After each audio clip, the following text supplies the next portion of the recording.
So, good afternoon din po, Sir Ricky. Good So, afternoon. my fellow Impact Club mates are here, si Leah, Edo, and Eileen. Yeah, it's midnight where I am, so Oo nga po. We also have a I have a, classmate na dyan din po sa Bakersfield, California. So, when we have classes ng mga like 6 p.m. onwards here in the Philippines, parang madaling araw na din dyan. So, yeah, we like right now can it's feel the tonight it's midnight now, and I have to bring my daughter to the airport at 6 o'clock. Kaya, I mean, okay lang. I don't mind sleeping late. No? It's just that iba nga yung iba nga yung time to. when you mentioned about your classmate, are you working on a project with them as we speak, or? Ano po siya, this one, it's a capstone project po, but it's a group project. In previous Okay. years, it's an individual thesis project. But this Okay. year, they made it a group project. Okay. And then, we're ano na po, parang completion ceremony na namin on Friday. Okay. Oh, Yes, Paul is already here. Yeah, Paul is here, so we can start. Hi, Paul. Yeah, go ahead. Ayan, so hello po, Sir Paul, Sir Elmer, and Sir Ricky. So, we can start na po. Yeah. Just, Yeah, so I refresher. suggested that they take 15 minutes for the overview through the PowerPoint. And then after that, walk us through the spreadsheet para yung detalye maintindihan rin natin. Okay, sige. Go ahead. Ayan, so our presentation last week was about planting prosperity through the Kinabuhi social enterprise. So Kinabuhi actually means life in Waray. So that's why we named it parang just to parang giving back life to the community also. So this is our presentation overview. So we just also use the presentation guidelines sent to us by our prof. And so our vision was to have a prosperous present and a progressive future. So our goal is to create a positive difference in the lives of the people in the community by balancing environmental protection with economic growth. And of course, the project is located in the IFMA area in Basay with 3,577 plus hectares. And you know this already. It's renewable for 25 years and another 25 years with DNR.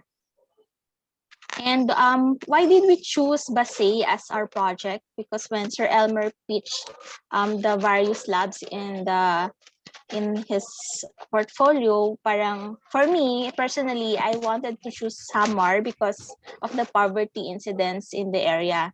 So I think Samar is one of the poorest regions. And in Basay, for example, despite it being a first-class municipality, around 36.6% of the population is still living in poverty. So around 56,000 people is the population in Basay Samar. And then there was also a study, Basay forest losses in 2020. There was around 296 hectares of natural forest lost. Of course, when you have natural forest loss, it equals to carbon dioxide emissions loss as well. So that's around 180 kilotons of carbon dioxide. And then what was the problem that we saw? So we based our problem also on the situational report that was done by the team that you hired po. So we say that the poverty is one of the reasons that drives people to resort to unsustainable practices, such as slash and burn methods and cutting wood for charcoal.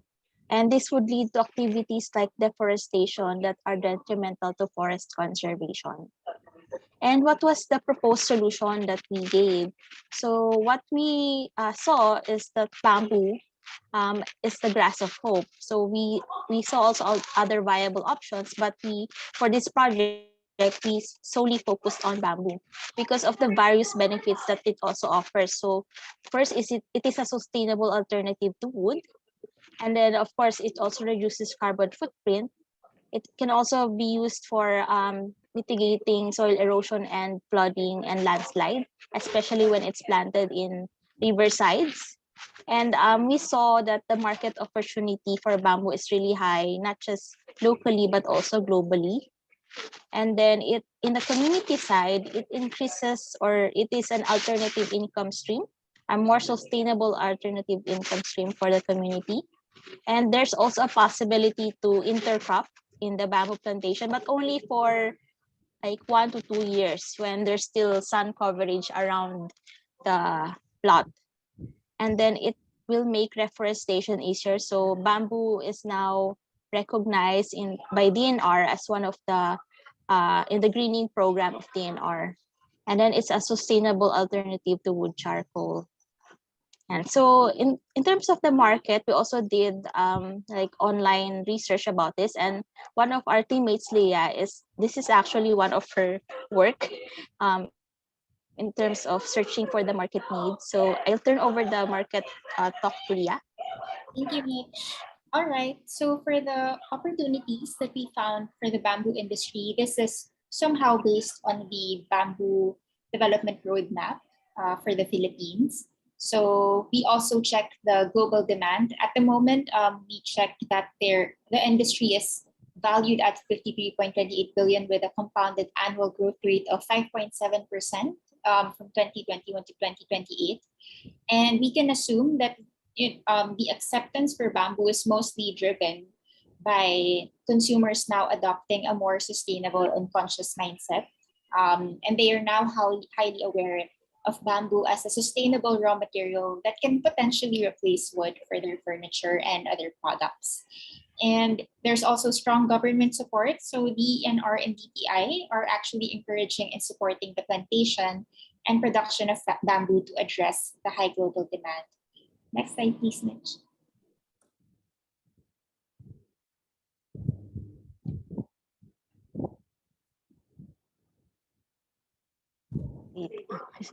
My cursor's not moving. Let me reshare.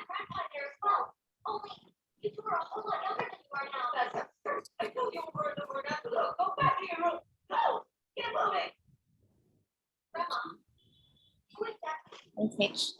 However, we also noticed, of course, we also acknowledged that the bamboo market is not without challenges.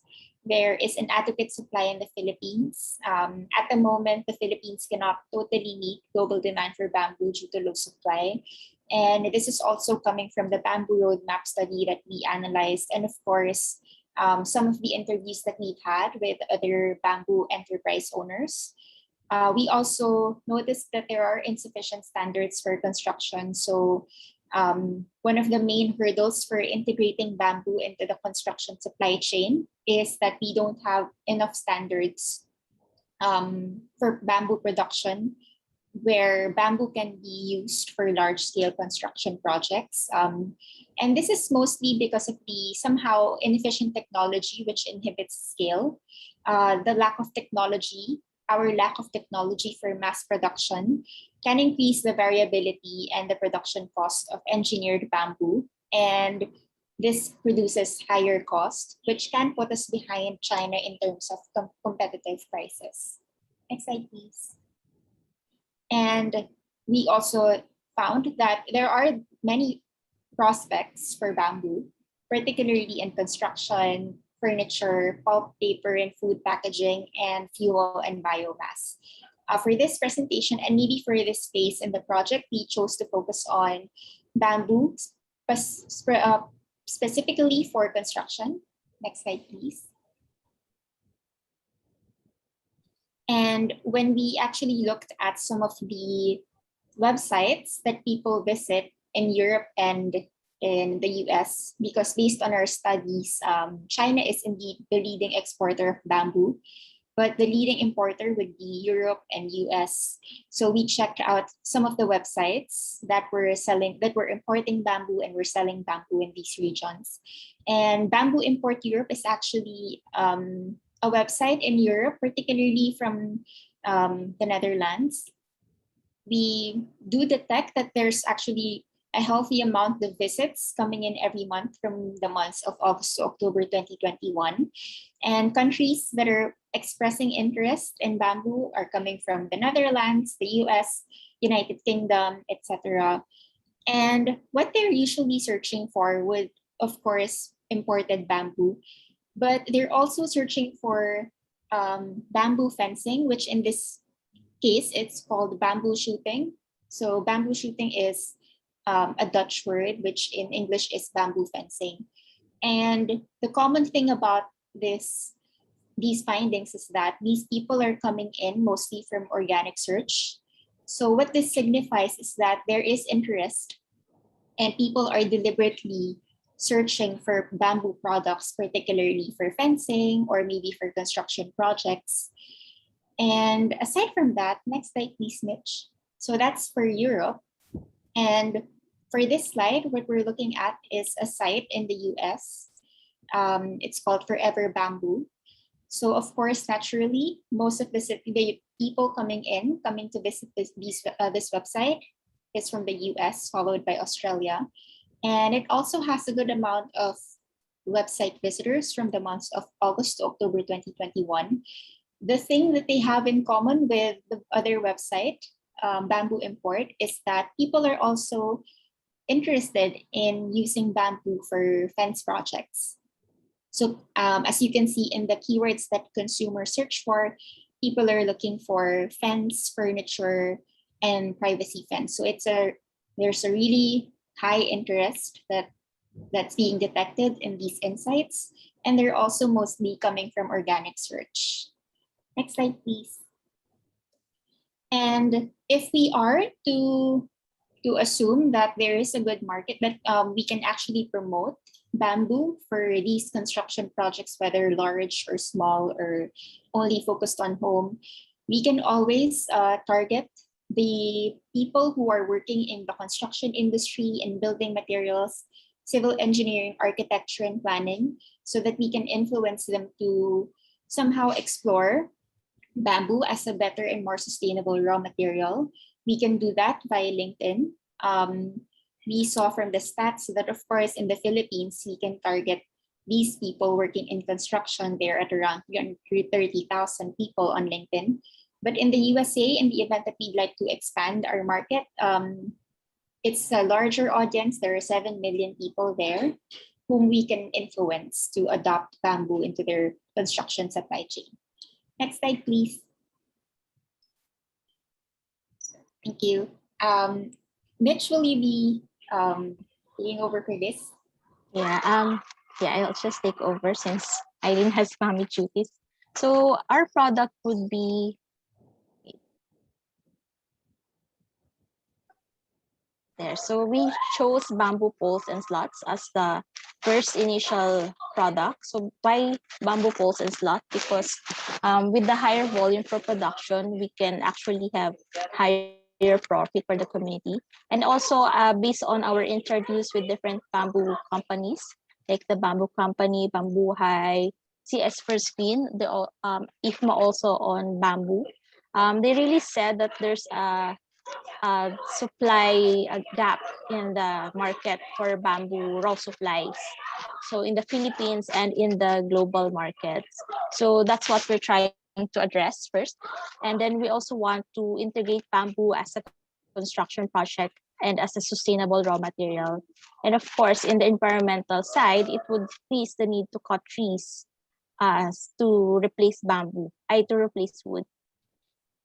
And then the species that we chose, based also on our interviews with bamboo experts like the Sir Doc Tesoro of the Philippine Bamboo Society of Advocates, they really said that in terms of bamboo pole slots as raw materials, the species that is ideal is Bamboo sablumiana, or commonly known as Kawayan Tinik here in the Philippines.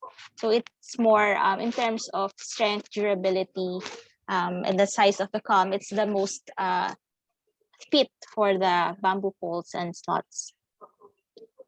And then what was the business model that we use? So it's really based on a social enterprise business model is the employment model. So the community will be tapped, but also they will be trained for, I think someone's audio is on. Community will be tapped for Yeah, whose audio is that? Yeah, Simon's audio is on. Yeah, so it's a social enterprise business model, employment model. By we will be training the community, empowering the community to be first the employees around the area. So the social enterprise Kinabuhi will be the intermediary also for local market and international market. Yeah, and as a social enterprise, we would be leveraging on the land area for the vast land area for bamboo nursery and plantation. At the same time, employing the community, teaching them, training them on the technicalities of managing a nursery, a plantation, and the processing that it would require after. And then we would also like to implement sustainable practices, the region to engage in regenerative and inclusive partnership in the community and with other partners. And so as a social enterprise, the flow of materials would be more sustainable, regular, and consistent if it's large volume and high profit.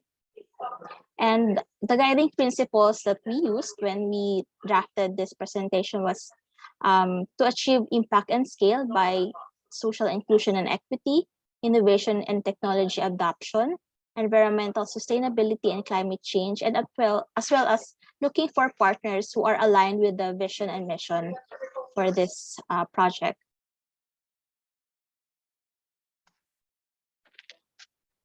And so we in the future also, aside from Kinabuhi as a social enterprise, there's also a possibility to have a green economic zone in the area, just like what CS First also envisions in Pangasinan.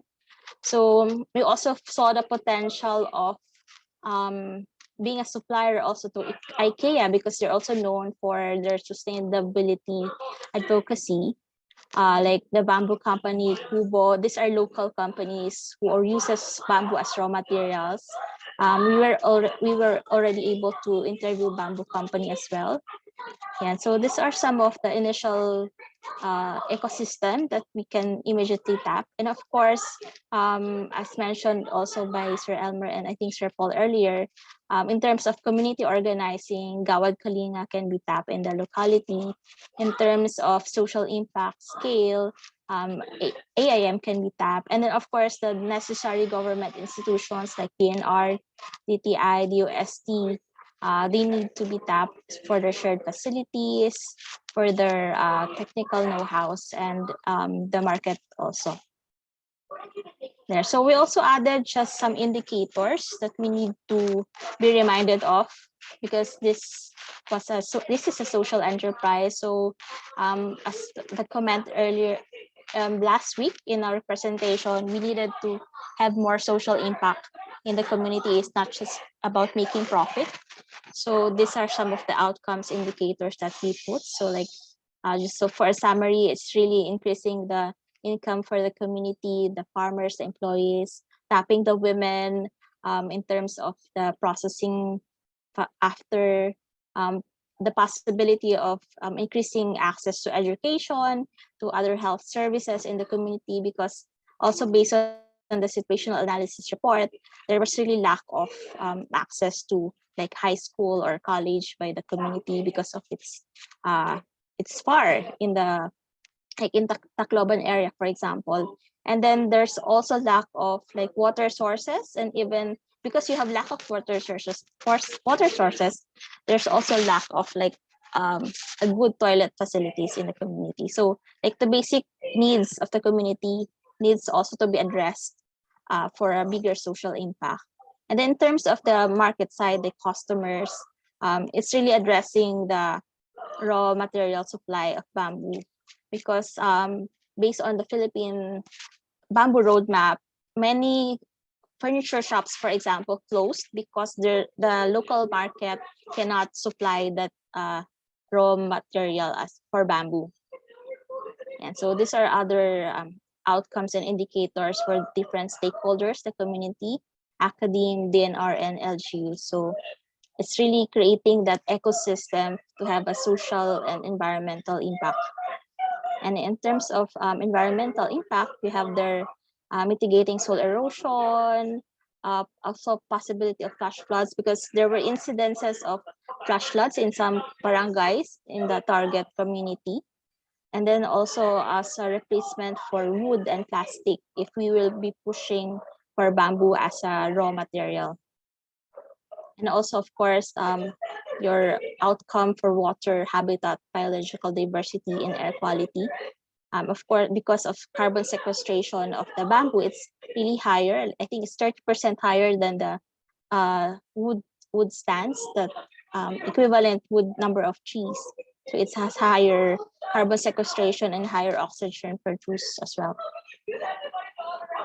There. So in terms of Somebody's watching TV yata in the background. yeah. Di ko maintindihan eh. Sorry, so I'll try to, I think it's on my side. I'll try to close the door. In terms of the profit sharing scheme, so we also added this one to just increase the social impact in the community. So we allocated initially a community development fund of 35%. So it would be used for like agroforestry, basic social services, like I mentioned before, the education, health, WASH, peace building, climate change adaptation initiatives. And then for the IFMA reforestation, it's like 20%, and research and development 15%. For the Kinubi social enterprise 15%. This is a net profit already, so the operational expenses are less here already. And then support to DNR 5%. Yeah, so I'll turn over to Edo the cost breakdown for the initial investment required. So for this part, we actually tap a CPA to help us compute. And so Edo. Thank you, Mitch. So we use the 216 hectare first. It's the phase 1. So we need a total investment of 50,404,962. So to be able to run a 216 hectare bamboo plantation, it will give us a return on investment of 57% for 7 years. So the plantation can generate up to 101,258,100 in revenue from slot production from harvested bamboo poles. So the total production cost is estimated to amount to 72,492,226.40, which can be broken down as follows. Because our expenses for fertilizer will amount to 7,620,480, that is 11% of the total expense. And assuming that we have 63 kilograms is needed for 1 hectare at 80 per kilo, so pesticide is estimated to be 7,500 per hectare and will amount to 11,340,000. So that is the 16% of the total expense. So expenses for drip installation will amount to 7,344,000. That is 10% of the total expense. And for irrigation, we also have 7,749,000. That is 11% of the total expense. So we see that the manpower cost will amount to 19% of the total expenses. So this includes workers' mandatory contribution already and other compensation. So the overhead cost is estimated to amount to 27%. That is 19,866,000. 0.006, so which can be broken down as follows, because if we assume that we need to land lease, that will amount to 18,900,000, which is 26%, and then actually that is also we assume that is the largest expense allocation. And then we also have the provision for repairs or replacement of tools that is set to be 1% of the cost of the tools and equipment, that will amount to 966,000 for 7 years and 1% total expense. So basically, one quick question: this total investment is 50 million over a 7-year period. yes, sir. Elmer. Okay. Okay. Next slide, please.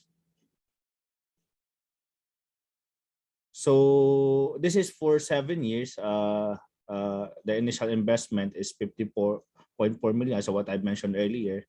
And then we have a projected revenue of 101 million. And then the ROI on the 7th year is 57%. Next slide, please. So on the 25th year, the plantation will accumulate an estimated net profit of That is 922 million.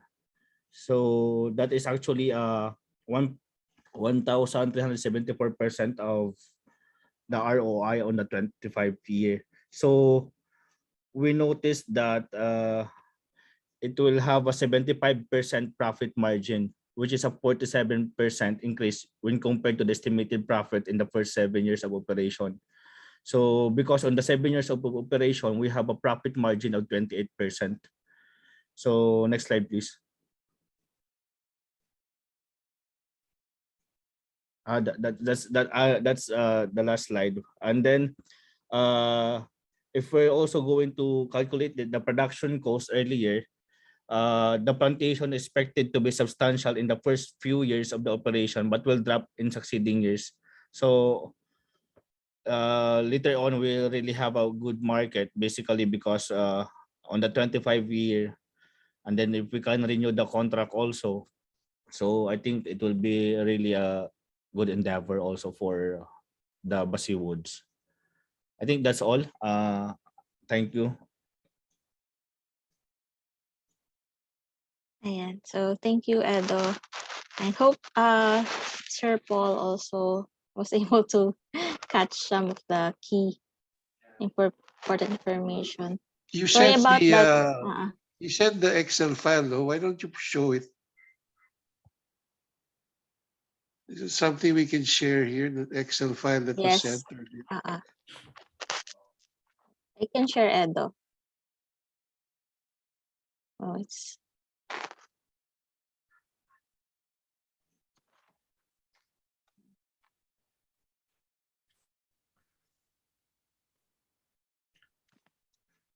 So for Kawayan Tinik, whatever, we harvest every 7 years. Is that right? actually it can be harvested on the 5th year, but in our initial talks with the bamboo experts, they noted 7 year. So and then every year thereafter we can harvest na po. Not every 7 year. Parang we're just waiting for the bamboo to mature on the 5th to 7th year. And then every year thereafter we can harvest like a certain number of combs per Okay. Kasi Kasi I noticed here that you start generating income on year 4 yata, di ba? year. Meron na kayong income na pumapasok as of year 4.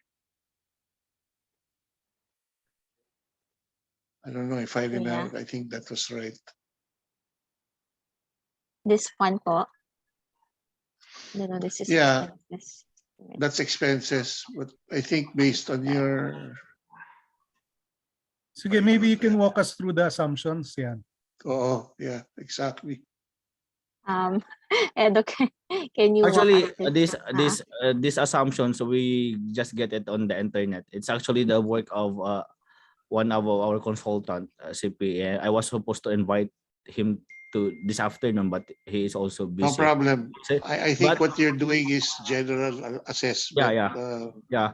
So Ang tinitignan ko lang yung pero kayong ginawa kasi dun sa Excel file na meron kayong income na pumapasok eh. yeah, I it's on think projected income. I think, Mitch, you go to the projected income. Where is that? I'm checking all the tabs. These are all the tabs. Oh wait. You can share your Excel file and mine is not updated. Yes. There's no other tabs on income on my Excel. Actually, the bamboo planting materials can also be sold. So initially kasi Yeah. parang we just in the first 1 to 2 years we're really growing more bamboo planting materials because in the onset we will buy the planting materials either near the somewhere there's already a DNR nursery, I think, near there, and then in the succeeding years we will get from our own nursery, which we will plant in the different slots na po. right. Which you could just go up, I think, or down. I think you go down. Your Go projected down. income statement Okay, yeah, on yeah. year 5. Yeah. You're Yeah, yeah. this one. So on the year Year 5. 5, Year there's 5. already an income. So yung ba yung sinasabi Or- natin parang planting materials yan, or is it I guess you're assuming that you can start selling Yes. We could you know, already start selling bamboo pools at this time. bamboo, or ito ba bamboo na hinarvest na? Yes, sir. It's already a harvested bamboo. May maganda yung point yun na sinabi nyo, baka from the get-go, we can start selling planting materials. That's good, sustaining. Mm-mm. You Yeah, can start even- getting that moving fast. Yeah, even just on the first year, basically, because we could also already sell on the nursery plantation, sir. Yeah, So- that was what also we were thinking, because masyadong matagal yung 5 to 7th year. Like, as an investor, parang it would not be attractive if you're not earning, like, if you're earning after 5 years pa. So parang we thought maybe we can sell nga some of the initial bamboo planting materials, and then like also do intercropping as a Yeah, no, possibility. there's so many ways to try, I guess, skin the cat. But I think what Elmer's trying to, Paul, your thoughts. I mean, these are all preliminaries, no? Yes, And opo. just a few points, though. I mean, the fertilizer. I think what you're trying to tell us is most of the assumptions you're getting here are parang standard costings, di ba? Yes, Am I po. right? Yes. So that means that this is bound to change based on Yes, po. existing conditions of the area. Mm-mm. So okay. Question. So what you mentioned machinery. What kind of machinery did you have in mind? The basic processing po, like for example, yung splitting machine po for the bamboos, from bamboo pole to bamboo slots. So those kinds of machineries, and then like finishing machineries, because we also search in China, they really have more advanced bamboo processing materials. Kasi dito sa Pilipinas po, parang when we search, it's really manual like some communities like itak version pa just to make it into bamboo slots, which is really, it's a slow and unproductive method. So I think the DTI also has shared facilities already, but it's really not maximized nationwide. But the initial machineries po, like the splitting machine po from bamboo pole to bamboo slots. That's what we initially need. So wait, bamboo slots, but they're basic items that will be used for other purposes, di ba? Yes po, So as parang raw ang sinasabi material niyo, for raw mat engineered talaga. bamboo. Opo. Kumbaga lumber, di ba? Opo, Ang raw slats parang material. lumber ng bamboo. So Yeah.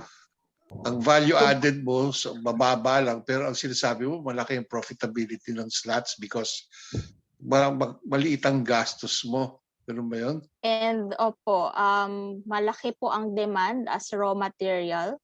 So for now, yung nakausap po namin na CS First Bean, they actually buy pa bamboo slots from other bamboo communities while growing their bamboo plantation, kasi they're not yet harvesting Parang they can only, I think now, sell bamboo planting materials. But in terms of the bamboo slots as raw material for their engineered bamboo, because they chose engineered bamboo as their product, they cannot really market pa because there's really a supply gap in the Philippines. And we also check the opportunity for, like, for example, why not create the higher value bamboo product, but medyo malaki din po ang expenses in terms of machinery. Like CS First Bean said, they invested 150 million just from the machinery. Parang they imported pa from Taiwan, from China. And it, like, the local market, local ecosystem is not really parang ready pa for like higher value. Can you explain to us the CS First company? Kasi Are they an IFMA also? They are an IFMA po. And then I Okay. think recently lang din na-approve ng DNR yung use of their bamboo, but they planted bamboo I think 4 years or 3 years ago. And then they also had a hard time getting that permit from DNR. But I think recently they had a positive development na. So they are touting themselves as the biggest bamboo plantation in the Philippines. How big is their area? It's, if I remember it right, tama ba? 300 hectares? Uh-huh. What's the name of the IFMA holder again? CS First Green po. CS First Green. First. Wait, I'll check. I can search for the company. CS May tanong First. si Mafe, yung mga slots na yan, treated slots or ano, raw? Untreated. Yung mga i-assume nyo. Yung sa bamboo po, before you actually parang split it, may treatment din pong kailangan para Okay. mas tumagal po siya. Okay. So isa Yeah, rin yung kasi- treatment sa mga initial operational cost sa processing. All right. Sa model niyo ba, Hmm. for 25 years, you remained fixed at the 230 or so hectares? Or Hectares. increasing the area yung projections niyo? In our initial computation, we focus on the based on the deck din ni Basay Woods on the phase 1 na 216 hectares. But it depends po kay Basay Woods if they would like for the whole area to be planted with bamboo. So basically what you're saying is that 50 million is for the 217 hectares. And then the numbers you're showing after 25 years is the 200 hectares pa rin. Opo. And So the is there- investment, the investment are- per hectare is about 215,000 per hectare. Opo. Muna, yung figures mo dun sa cash flow, are these in thousands? Ano to? In the Excel file po. Oh, Wait, I'll share again.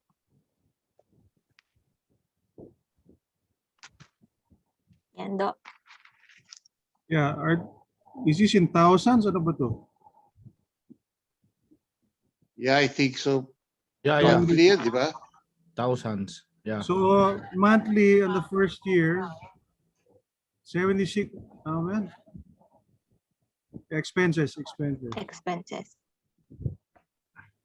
So the first And this is, I think, per year, year, per hectare ba to do? Yes, per hectare. Per hectare to. Naka per hectare po ito. Ah, So 76,000. tapos i-multiply pa siya to 216 hectares. Okay, so this is, tama to, this is in thousands, right? Apo, 40,000. this is in thousands po. Okay. I per think ito hectare. yung, That's the cost apo, per hectare. Yes. this last slide po Cost yung per hectare. minultiply for 216 hectares in 7 years. So is there a maximum size? Di ba masyadong delikado pag monocrop for a big area? Is there some literature on what is an optimal size of bamboo plantation? Based po dun sa mga nababasa ko rin, like an initial pilot, I think, well, like sa Taytay Rizal, they have 20 hectares, like a small bamboo plantation. But kay CS First Green po kasi parang talagang malaki na yung ginawa niya. Like they initially Malaki, have meaning 300. apo, around that. And then 2 hectares po yung bamboo nursery nila. 2 hectares. And then, if I may add, Mitch, I think Mm-mm. they're aiming for like 1,000 hectares. Yeah. What they did po kasi is, they didn't have the approval pa of DENR. So they work under a memorandum of agreement doon sa nursery tsaka doon sa 200 hectares nila. And then, So are Parang- you saying that the DNR had to approve the size of the area that had to be planted with bamboo?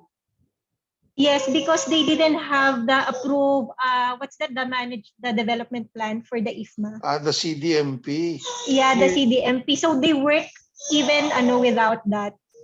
So they requested for a MOA lang. Paul, paano ba yung sa CDMP natin?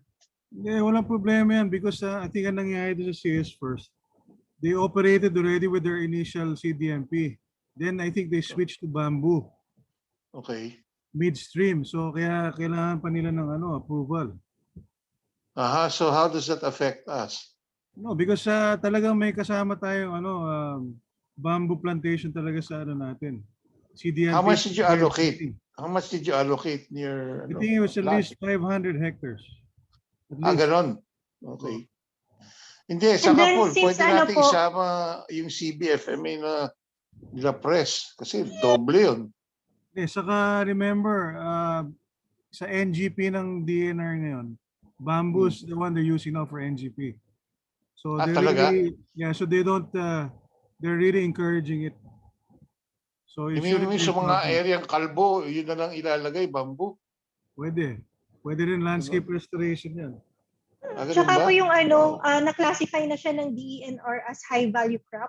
Yes. So yung 50% ninyo na nilagay doon sa IFMA, sa CDMP, pwede na, I think baka pwede na rin siya doon pumasok eh. Yeah. Kaya yun. Did you ever ask CCS1 what their biggest problems were? I mean, what were their challenges along the way? Yung po is really government. Like the permits, yun po yung parating nireklamo nila. Like, they comparing like other countries, I think Thailand, Vietnam, na Thailand, I think recently lang na nag-delve into bamboo as a country strategy, pero parang nauuna na sila sa Pilipinas. You know, they have government support, that's why. Yeah. So they have the government support. May sinabi kang interesting kasi sabi mo nagpasok sila ng 150 million of equipment. Pero kinukulang pa sila ng production. Ang ibig sabihin ba nun is that yung kanilang projected schedule of volume based on assumptions was not met? Ay kasi bakit sila nagsa-scramble bumili sa labas? Did they kind of intimate information like that na parang they missed their assumptions and targets based on the production output? Parang based on our interview with them, they have like yung mga agreement with the Korea. So while dun sa time na yun na may agreement sila, hindi pa rin po pwede yung bamboos nila. So that's why they get from other bamboos from the surrounding people in Pangasinan. So kumbaga meron na silang parang agreement to sell tapos hindi nila Yes. Another po is I think ang biggest capital outlay if you will not have the government to support you is yung yung roads tsaka yung dam doon sa mismong IFMA area. Wala silang tubig, kulang sila sa tubig. Sila meron po sila. They actually invested around 200 million pesos. But part of it is yung mga roadways. Roadways. Yes, and dam. When you say roadways, parang yung roadways towards the plantation. Yes, kasi po yung para makapasok yung mga truck. Yes. Okay. Okay, yung dam naman, what